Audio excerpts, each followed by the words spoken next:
सभी किसान साथियों को राजेश कटारिया तरफ से नमस्कार। आज हम बात करेंगे भाई जैविक कीटनाशक। एक ऐसा कीटनाशक जो आपके अनेकों फायदे का काम करेगा। तो वीडियो में आगे बढ़ने से पहले सभी किसानों से अनुरोध करूंगा वो चैनल को सब्सक्राइब कर लें, साथ ही साथ बेल का बटन दबा दें ताकि हर वीडियो आपसे शेयर होती रहे। हर वीडियो में हम कोशिश करेंगे एक से एक बढ़िया जानकारी आपसे शेयर होए। और वीडियो को लाइक ज़रूर करें और शेयर भी करें, क्योंकि लाइक में आपका कुछ जाता नहीं है लेकिन हमारा मोटिवेशन बढ़ता है। और किसी भी किसान भाई को किसी भी विषय में अगर वीडियो की आवश्यकता है तो कमेंट के माध्यम से उस वीडियो के बारे में बताएं, भाई इस विषय में वीडियो चाहती है, जिसका हमने अच्छी तरह से परीक्षण कर रखा है, जो 100% किसान के लिए फ़ायदेमंद है। तो वो वीडियो हम ज़रूर बनाते हैं। तो ज़्यादा समय ना गवाते हुए बात करते हैं भाई कीटनाशक की। तो सबसे पहले हमने गौमूत्र की आवश्यकता पड़ेगी। अगर हम बात करें 1 एकड़ की, तो 1 एकड़ के लिए कम से कम 10 लीटर गौमूत्र की आवश्यकता पड़ेगी। अगर किसी किसान भाई के पास अपनी देसी गाय हैं तो वो 20 लीटर, 30 लीटर, 40 लीटर, 50 लीटर तक ले सकता है, क्योंकि ये फ़ायदा ही करता है, नुकसान कोई नहीं करता है। तो कम से कम 10 लीटर गौमूत्र और उसमें 10 लीटर पानी मिलाएंगे। अगर 20 लीटर गौमूत्र हो जाता है तो पानी मिलाने की आवश्यकता नहीं है। उसके बाद बात आती है भाई पत्तियों का रख। 8-10 तरह की पत्ती लेंगे, जिसमें नीम की पत्ती है, अकवा की पत्ती है, हरियाणा में आखटा बोल देते हैं भाई, बादशाह की पत्ती है, कई जगह बेशरम बोल देते हैं, धतूरा, भांग, अरंडी, हरियाणा में बकैन भी बहुत ज़्यादा होती है। कोई भी आप 10 तरह की, 8 या 10 तरह की, 7 तरह की, ये ना घबराए कि भाई मेरे पास है तो 3-4 तरह की पत्ती हो पाई है और ज़्यादा नहीं हुई है। तो आप कोई भी किसी भी तरह की पत्ती ले लें, पौधे की, पेड़ की, और डंठल समेत कोशिश करें, डंठल समेत उसको बारीक काट लें। अगर उसकी कुटाई करें तो ऐसी कुटाई करें उसका रख ना निकलना चाहिए। तो जिसको गाय भैंस ना खाती हो, कोई भी 8-10 तरह की पत्ती ले लें, डंठल समेत उसको अच्छी तरह बारीक काट लें या कूट लें। उसके बाद उसको मात्रा की बात आती है तो कितनी लेनी है। तो एवरेज अगर हमने 10 लीटर गौमूत्र लिया है तो 10 kg एवरेज होनी चाहिए हर तरह की पत्ती मिला के। अगर 10 तरह की पत्ती ले रहे तो 1-1 kg पत्ती हर तरह की ले सकते हैं। 8 तरह की ले रहे हैं तो 1.25 kg आप पत्ती ले सकते हैं। यानी 10 लीटर गौमूत्र, साथ में ही 10 kg पत्तियों का जो कूटने के बाद अपना वो होता है, यानी 10 किलो पत्तियाँ, उसको गौमूत्र में किसी ड्रम के अंदर गौमूत्र ले लें। गौमूत्र के बाद उसमें पानी मिला दें और वो पत्ती जितनी भी है कूटी हुई पत्ती उसके अंदर डाल दें। अब बात करेंगे भाई कुछ उसके अंदर हमने एक्स्ट्रा पावरफुल बनाने के लिए, एंटीबायोटिक बनाने के लिए कुछ एक्स्ट्रा सामान की आवश्यकता पड़ेगी। तो उसके लिए हमने उसके अंदर डालना है भाई पाव भर हरी मिर्ची,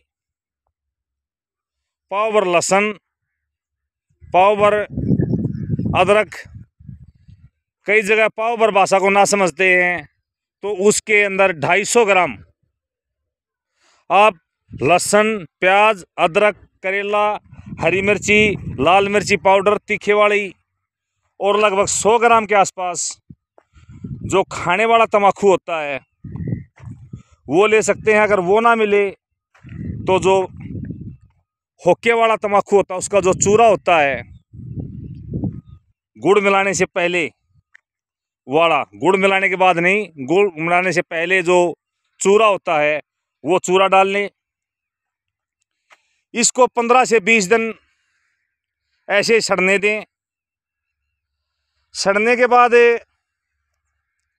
जब भी हमारा ये तैयार हो जाएगा तो अगर हमारी 15-16 जो लीटर की टंकी है उसके अंदर लगभग 1.5 लीटर के आसपास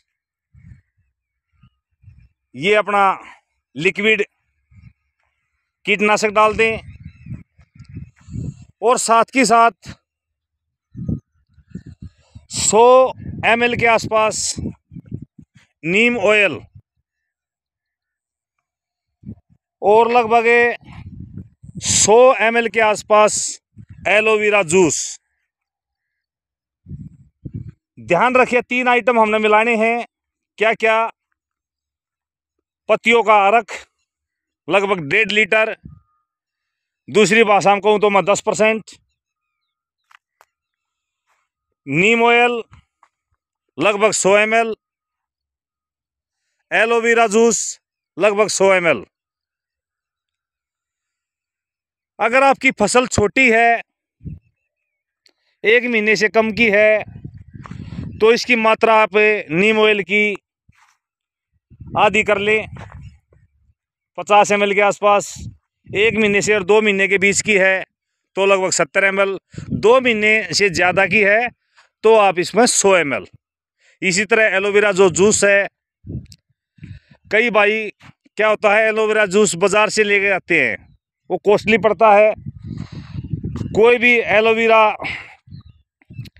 किसी भी किसान के पास आसानी से मिल जाता है, वहाँ से एक डंडी काटेंगे और डंडी को अच्छी तरह से भाई उसके किनारे हटा लेंगे, जो कांटे वाले किनारे होते हैं, फिर उसको अच्छी तरह से छोल के और मिक्सी में ग्राइंड कर सकते हैं। और मिक्सी भी नहीं है तो हाथ से भी अगर उसको मथेंगे अच्छी तरह से तो वो भी आसानी से आपका जूस निकल जाएगा। अब बात आती है भाई, ये हमारा क्या क्या काम करता है। वीडियो के शुरुआत में हमने कहा था भाई आपको काफ़ी फायदा पहुंचाता है। तो सबसे पहले ये क्या काम करेगा, ये कीटनाशक का काम करेगा। कोई भी आपकी फसल पर किसी भी तरह का कीट वगैरह है,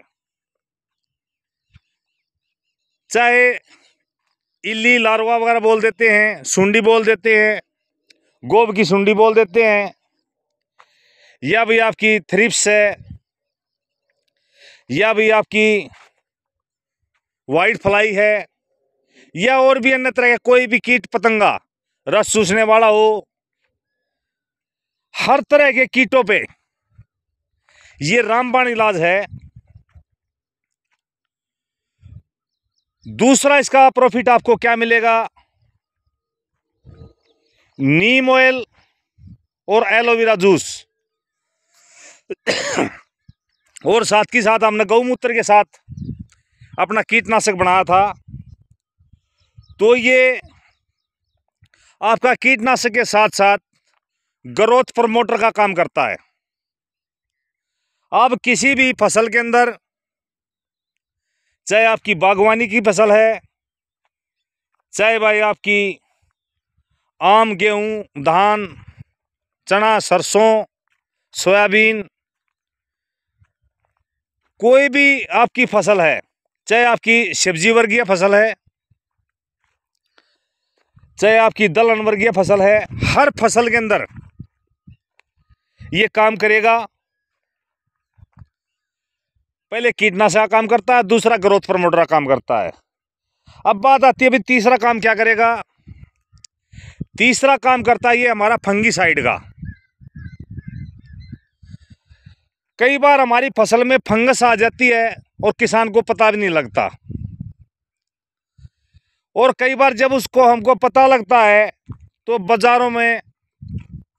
बाज़ार से हम ढेरों फंगिसाइड लेके आते हैं और कई फंगिसाइडों के बहुत ही साइड इफ़ेक्ट और बहुत ही ख़तरनाक परिणाम निकलते हैं,